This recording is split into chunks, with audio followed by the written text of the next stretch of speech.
our condolences and sympathies for them and wish Beryl for God to keep her soul in eternal peace. Thank you.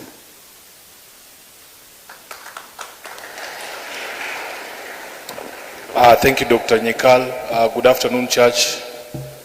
Father, and all the distinguished guests who have come to mourn with the family of the late Jaramogi, led by my party leader and my colleague in the Senate, the Honorable Oburu Dinga.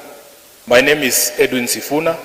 I am the Senator of Nairobi and the Secretary General of the ODM party. I am also the Deputy Whip in the Senate.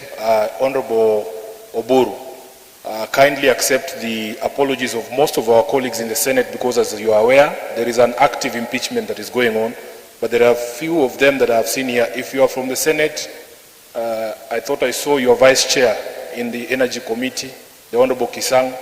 Is there any Senator remaining? Yeah, Dr. Oburu, you know the business that is before the House this afternoon, so apologies from all of our colleagues. I want to say that on behalf of myself, the people of Nairobi, and on behalf of the ODM party from the headquarters, poleni sana for the loss of your sister Beryl.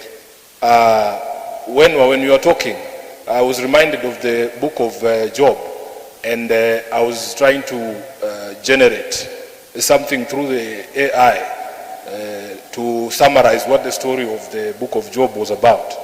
And it has shown me that our circumstances are not the ones that determine or dictate our relationship with God. And that sometimes, even when you don't understand why, just remember that God is still in control and that He is on the throne.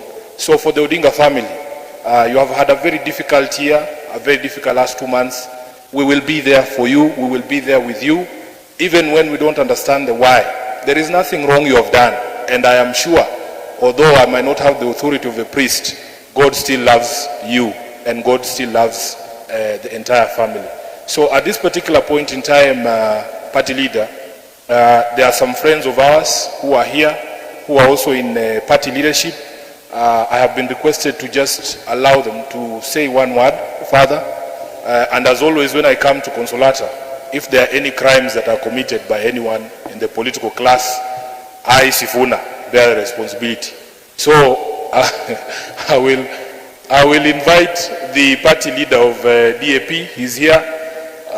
The Honorable Eugene Wamalwa, he's also a former CS Defense in this country, to just pay his tribute. Then we will hear from the Honorable Kalonzo Musyoka, and that is all in terms of the political leadership in the party's leadership that is here. Karibu.